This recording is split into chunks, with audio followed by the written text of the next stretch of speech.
Hello प्यारे बच्चों, मैं कुमार सर और मैं आज आपको इकोनॉमिक पढ़ाने नहीं समझाने आया हूं। तो आइए देखते हैं, पिछले क्लास में हमने पढ़ा था कि किस तरीके से इंडियन इकोनॉमी 1950 से लेकर 90 तक रन कर रही थी। और आज की क्लास में हम पढ़ेंगे कि प्लानिंग कमीशन का जो 5 ईयर प्लान था उसका मेन गोल क्या था।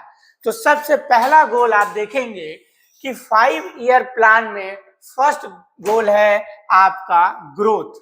ग्रोथ का कहने का मतलब है माय डियर स्टूडेंट कि आप समझिए कि हमारे गवर्नमेंट का मेन फोकस क्या था, increase the production of goods and service in the country, यानी कि अपनी जीडीपी को बढ़ाना। और जीडीपी कब बढ़ता है? जब हमारे यहाँ प्रोडक्ट ज्यादा बनते हैं। और प्रोडक्ट कब ज्यादा बनेंगे? सीधी सी बात है, जब हम अपने इंडस्ट्रीज को क्या करेंगे? इंप्रूव करेंगे। जब हम एग्रीकल्चर को इंप्रूव करेंगे, जब हम अपने इंफ्रास्ट्रक्चर्स को इंप्रूव करेंगे, तब जाकर हम ग्रोथ कर पाते हैं।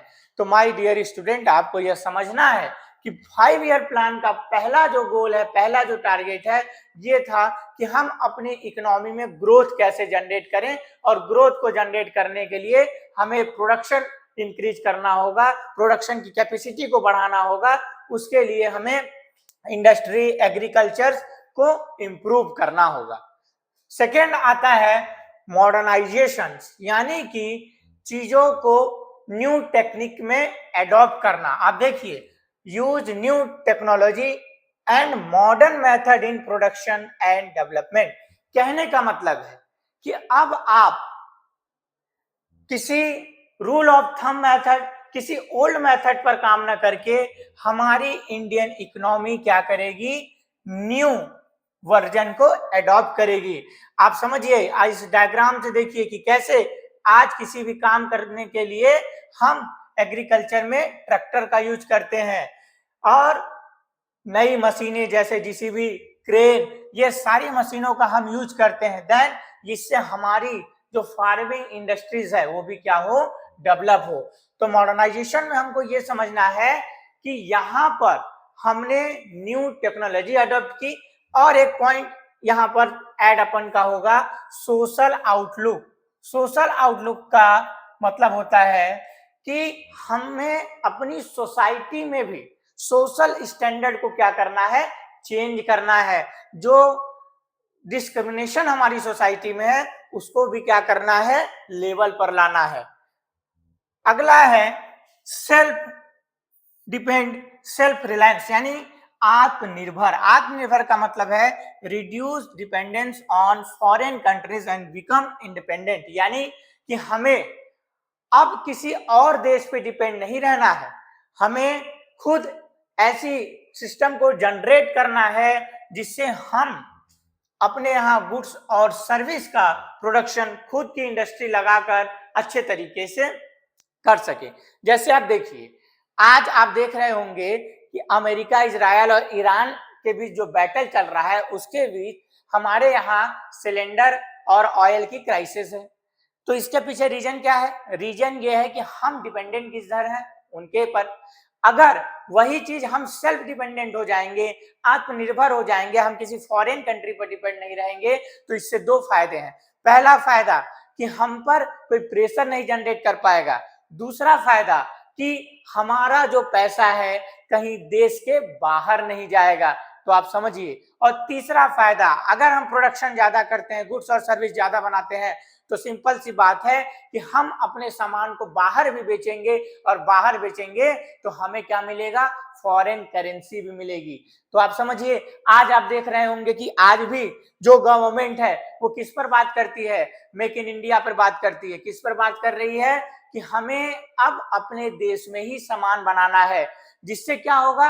हमारे लोगों को रोजगार मिलेगा, हमारे लोगों की इकोनॉमिक स्टेबिलिटी बढ़ेगी, हमारा जीडीपी भी बढ़ेगा। तो देन आप समझिए कि सेल्फ इंडिपेंडेंट का प्लान हमारी इंडियन इकोनॉमी पॉलिसी में बहुत पहले से आ चुका है। अगला है इक्विटी। इक्विटी का मतलब है सोशल जस्टिस।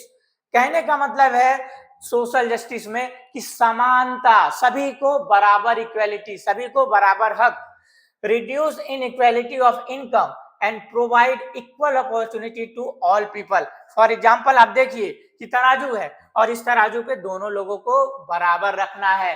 कहने का मतलब ऐसा नहीं होना चाहिए अमीर और अमीर होता जा रहा है, गरीब और गरीब होता जा रहा है, बिल्कुल नहीं। हमारी इकोनॉमी कहती है कि हमें इक्वल अपॉर्चुनिटी देना है सभी को, जिससे सब बराबर लेवल पर आ पाए। आप समझिए, providing education, health care and employment opportunity to poor people. कहने का मतलब है आप देखिए स्कूल, हॉस्पिटल, जॉब, सभी लेवल पर सबको बराबर का राइट देना, अधिकार देना, सोशल जस्टिस बनाना। क्यों? इसलिए बनाना है जिससे हमारे सोसाइटी में इनइक्वालिटी जनरेट ना हो पाए। आप देखते हैं कि हमारे यहाँ धीरे धीरे इस पर काम हो रहा है, पर अभी भी काम होना बाकी है। आज भी एक बच्चा हायर स्कूल में पढ़ता है मोटी फीस देकर, एक बच्चा गवर्नमेंट स्कूल में पढ़ता है, और उनके बीच क्या है? इनइक्वालिटी है। क्योंकि जब वो कंपटीशन में बैठता है तो एक बच्चा क्या है, शुरू से नर्सरी क्लास से लेकर 12th क्लास तक एक रेपुटेटेड स्कूल में पढ़ा है, और एक बच्चा गवर्नमेंट स्कूल में पढ़ा है, हिंदी मीडियम से पढ़ा है, तो क्या वो एक सेम बराबर आ पाएंगे? क्या उनका एक बराबर लेवल पर कंपटीशन हो पाएगा? बिल्कुल नहीं हो पाएगा, क्योंकि दोनों को इक्वल लेवल पर अपॉर्चुनिटी नहीं मिल पाई है। तो हमारी इकोनॉमी ये भी कहती है कि हमें केवल 10% लोगों को डेवलप नहीं करना है, हमें 100% यानी 100% लोगों को डेवलप करना है। आप देखिए ओवरऑल ऑब्जेक्टिव क्या है? इकोनॉमिक ग्रोथ, यानी हमारा आर्थिक वृद्धि, आर्थिक विकास, उसको आगे लेकर चलना है। मॉडर्न डेवलपमेंट, टेक्नोलॉजी के साथ बढ़ना है। अब तो एआई का जमाना आ गया है, अब तो और जरूरी हो गया है।